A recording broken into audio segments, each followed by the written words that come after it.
அனைவருக்கும் வணக்கம். அவசரமா அழைச்சிருக்கோம். எல்லாரும் வந்ததுக்கு ஃபர்ஸ்ட் நன்றியை தெரிவிச்சுக்கிறேன்.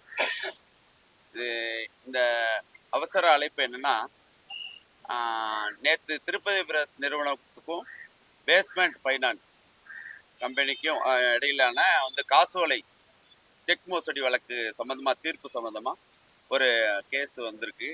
அதுக்கான ஜட்ஜ்மெண்ட் கொடுத்துருக்காங்க. அந்த தீர்ப்பு சம்பந்தமா லிங்குசாமியும் போஸும் கைதுங்கிற மாதிரி சொல்லி ஊடகங்கள்லாம் செய்தி வந்திருக்கு. அந்த செய்தி சம்பந்தமா எங்க சீனியர் லாயர் பிரகாஷ் சார் அது விளக்கம் கொடுக்கணுங்கிறக்காக தான் உங்க அவசர அழைப்பை கொடுத்துருக்கோம். அவங்க பேசுவாங்க. அந்த கேஸ் சம்பந்தமா பிரகாஷ் சார் உங்களுக்கு டீட்டெயில் சொல்லுவாங்க. பத்திரிகை நண்பர்களுக்கு வணக்கம். இந்த பத்திரிகை நண்பர்களுக்கு வணக்கம்.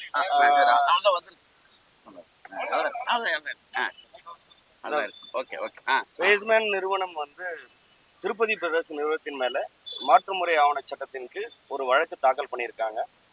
2018 அந்த வழக்கு தாக்கல் செய்யப்பட்டு ஒரு 8 வருஷமா நடந்து தீர்ப்பு வந்திருக்கு. நேற்று 19/12/2025 அன்னைக்கு 19வது மாநகர குற்றவியல் நடுவர் நீதிபதிகள் அவர்கள் ஒரு தீர்ப்பை கொடுத்துருக்காங்க.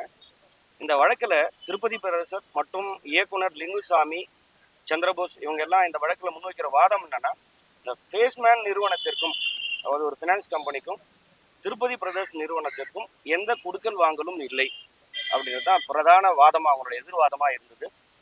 அந்த வழக்கில் இவங்க எக்காலகட்டத்திலையும் அவங்க கிட்ட இருந்து பணம் வாங்கலை, அந்த பணத்துக்காக எந்த காசோலையும் இவர்களால் அவங்களுக்கு கொடுக்கப்படலைன்றது தான் பிரதான வாதமாக இருந்தது. இந்த வழக்கு நேற்று தீர்ப்பு வந்திருக்கு. அவர்களுக்கு எதிராக தீர்ப்பு வந்திருக்கு.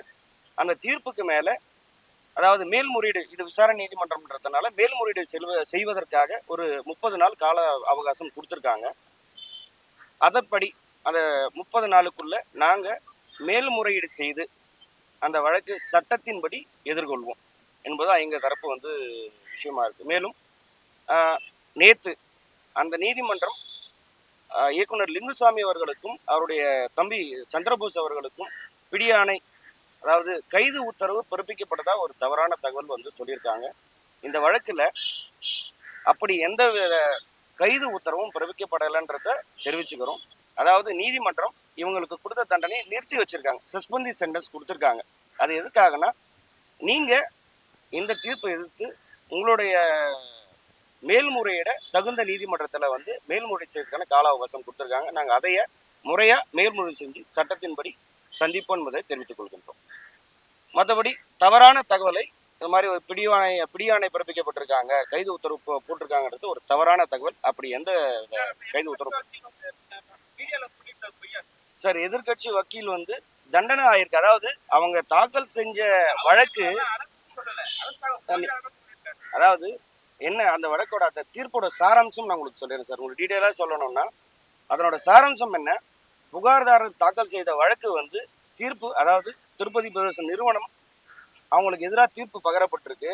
அந்த தீர்ப்பு நீங்க ஒருவேளை 30 நாளுக்குள்ள மேல்முறையீடு செய்யலைன்னா அந்த சென்டென்ஸ் சஸ்பெண்ட் பண்ணியிருக்காங்க இல்லையா, அது ரிவோக் ஆயிடும்ன்றதான் நீதிமன்றத்தோட தீர்ப்பு.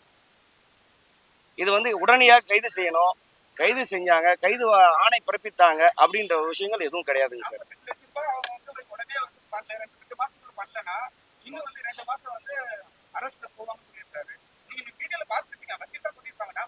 அதே தான் சார் நான் முறையா உங்களுக்கு சொல்ல வர விஷயம் என்னன்னா, 35 ரூபாய் கடன் கொடுத்ததாக பேஸ்மெண்ட் நிறுவனம் வழக்கு தாக்கல் பண்ணியிருக்காங்க. அதற்கு திருப்பதி பிரதர்ஸ் 48,68,000 ரூபாய் காசோலை கொடுத்ததாக வழக்கு. இந்த வழக்கு எதிராக தீர்ப்பாயிருக்கு. அந்த வழக்கோட சாராம்சம், உத்தரவோட சாராம்சம் என்னன்னா, தண்டனை கொடுத்தது போக அந்த காசோலைக்கான பணத்தை 2 மாதத்துக்குள்ள அவங்க கொடுக்கணும்ன்றது ஒரு ஒன் ஆஃப் தி அந்த கண்டிஷன்ல இருக்கு. ஆனா நீதிமன்றம் 30 நாளுக்குள்ள நீங்க மேல்முறையீடு செய்யணும் போது, மேல்முறையீடு இந்த தண்டனைக்காக மட்டும் இல்லை, அந்த பணத்தை கொடுக்க அவசியம் இல்லை அப்படின்றது இவர் தரப்புல பேசுறதுக்காகவும் தான் அப்பீல். அதனால அது தனியா இது தனியா கிடையாதுங்க. ரெண்டும் ஒரே ஒரு ஒட்டுக்கா கொடுத்த ஒரு ஜட்ஜ்மெண்ட் தான். ஆகையால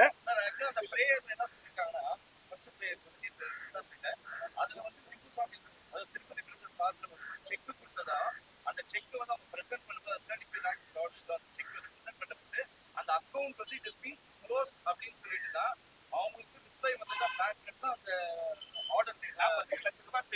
உங்களுக்கு அதாவது நீங்க கேட்குற விஷயத்துக்கு ஆதாரமா ஒரு விஷயம் சொல்றேங்க. எங்களோட தரப்புல எதிர்வாதமா அதாவது டிஃபென்ஸா எடுத்து வைக்கிற பாயிண்ட்ல முதல் பாயிண்ட் உங்களுக்கு ஏற்கனவே சொன்ன ஃபேஸ்மேன் நிறுவனத்துக்கும் திருப்பதி பெறுவதற்கும் எந்த குடுக்கல் வாங்கலும் இல்லை அப்படின்னு நான் உங்களுக்கு சொன்னேன். அப்ப இந்த காசோலை எப்படி அவங்களுக்கு போச்சு அப்படின்றது வந்து நீதிமன்றத்தில் நாங்கள் எடுத்து வச்ச வாதம். எங்களோட சாராம்சம் பிரகாரமே இந்த காசோலை அவர்களுக்கு கொடுக்கப்பட்டது அல்ல. இது வந்து ஏற்கனவே கிட்டத்தட்ட 2015-16 காலகட்டங்கள்ல வேற ஒரு நிறுவனத்தில் கொடுக்கப்பட்ட காசோலைகளை தவறா பயன்படுத்தி இருக்காங்கன்றதுதான் எங்களோட டிஃபென்ஸ் வாதம். அதாவது கிரிமினல் கம்ப்ளைண்ட் கொடுத்திருக்கீங்களான்ற வாதத்தை விட இந்த வழக்குல அதுக்கு தேவையான ஆவணங்கள், அதாவது இந்த காசோலை வந்து ரொம்ப முன்னாடி காலத்துல 15-16 காலகட்டத்தில் வழங்கப்பட்டது என்பதற்கு முறையான ஆவணங்களை எதிர்தரப்பு ஆவணம் அந்த வழக்குல தாக்கல் பண்ணியிருக்கு. மேலும் மேல்முறையீடு இருக்கிறதுனால ரொம்ப டீட்டெயிலா பேசுறது அந்த வழக்குக்கு பாதகமா இருக்கிறதுக்காக சொல்றேன். Within 10 days the court given a 30 days time for filing the appeal. அதாவது முதன்மை மாவட்ட நீதிமன்றத்துக்கு அடுத்த அப்பீல் பீரியட் இது 30 days கொடுத்துருக்காங்க. வித்தின் 10 daysக்குள்ள வில் ஃபைல் இட். முதன்மை மாவட்ட நீதிமன்றம் sir, principal session judge at Chennai, அந்த நீதிமன்றத்தில் வந்து அப்பீல் ஃபைல் பண்ணணும்.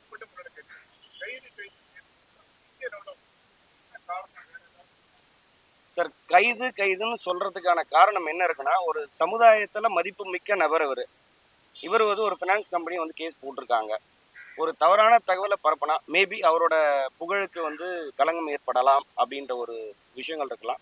பட் என்னன்னா, ஒரு தவறான செய்தியை ஊடகத்துல பரப்பக்கூடாதுன்றதுக்காக தான் இன்னைக்கு பிரஸ் மீட். அதாவது அவ்வாறான கைது உத்தரவோ பிடிவாரண்டோ எதுவும் கொடுக்கப்படவில்லை.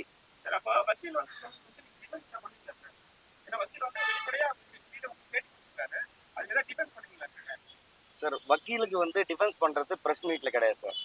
Will meet in the court. கோர்ட்ல தான் அவங்க டிஃபெண்ட் பண்ண முடியும். ஏன்னா அவர் சொன்ன விஷயங்கள் சார், வக்கீல தவறான தகவல் சொல்லலைங்க சார். அவர் வந்து தண்டனையா இருக்குன்னு சார். அதாவது கிடைச்ச தகவல் என்ன, ஒரு அன்ஆத்தன்டிகேட்டட் வீடியோ ஒன்று, அதாவது அது ஸ்ப்ரெட் ஆகிட்டே இருக்கு. சோசியல் மீடியாவில் நிறைய ஸ்ப்ரெட் ஆகிட்டே இருக்கு. அப்படி ஸ்ப்ரெட் ஆயிருக்கு. சார் சொல்ற மாதிரி எதிர்த்தரப்பு வழக்கறிஞர் வந்து அவருக்கு பிடியானலாம் சொல்லுங்க சார். தண்டனை கொடுத்துருக்காங்க, பணம் கொடுக்கணுன்ற விவரங்கள் தான் அவர் சொல்லியிருக்காரு. ஒரு அன்ஆத்தரைஸ்டா, அதாவது இது ஒரு நேம் ஃபெமிலியரா இல்லாம ஒரு சோசியல் மீடியால இது மாதிரி கைது உத்தரவு பிறப்பிக்கப்பட்டிருக்கு, திரு லிங்குசாமி அவர்களுக்கு எதிராக வந்து கைது உத்தரவு போட்டிருக்காங்க, அரெஸ்ட் இஷ்யூ பண்ணியிருக்காங்கன்னு சொல்றாங்க. முக்கியமா இன்னைக்கு பத்திரிகை நபர்கள் வந்து sir Tirupati one of the director Chandrabose கூட்டிருக்க காரணமே அதுதான். ஒரு தவறான செய்தியை ஒரு நல்ல மனிதர் மேல பரப்பக்கூடாது சார். தண்டனை கொடுத்திருக்கிற விஷயங்கள் உண்மை. அந்த கொடுத்த தண்டனை தற்பொழுது நிறுத்தி வைக்கப்பட்டிருக்குன்னு நாங்க சொல்றோம். அது வந்து புரிதல் இல்லாம போட்டிருக்காங்களா என்னன்னு எங்களுக்கு தெளிவா சொல்ல முடியாது சார். பட் இது மாதிரியான விஷயங்கள், அதாவது அவர் மீது கைது உத்தரவு பிறப்பிச்சிருக்காங்க, அவரை வந்து அரெஸ்ட் பண்ண வாரண்ட் கொடுத்துருக்காங்கன்ற விஷயங்களை இதுக்கப்புறம் பரப்பக்கூடாது. தேவையில்லாத வதந்திகள் வரக்கூடாதுன்றதுக்காக இந்த உண்மையான தகவல் என்னன்றது மக்களுக்கு தெரியப்படுத்துவோம். ஸோ மற்ற எல்லா தெரிஞ்சுக்கணுன்றதுக்காக இந்த பேட்டி கொடுக்கும்.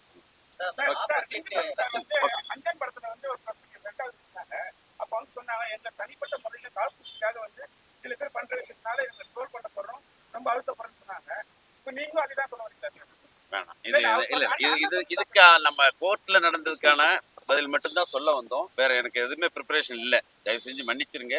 இந்த நியூஸ் மட்டும் கைது சிறை இல்லைங்கிறத சொல்லணும். நம்ம நண்பர்களுக்கெல்லாம், பத்திரிகை நண்பர்கள் நாங்கெல்லாம் உங்ககிட்ட இருந்து வந்தவங்க. தயவு செஞ்சு அப்படி எல்லாம் நியூஸ் போட்டா ஃபர்தரா எனக்கு பாதிப்பு வரும். நீங்கெல்லாம் தயவு செஞ்சு எங்களுக்கு ஒத்துழைக்கணுங்கிறது தான். நன்றி சார். ஆமா ஆமா, அது இல்லை. அதாவது எல்லாருக்கும் இந்த மூலியமா, இந்த ஊடகத்துக்கு மூலியமா சொல்லிடுறேன்.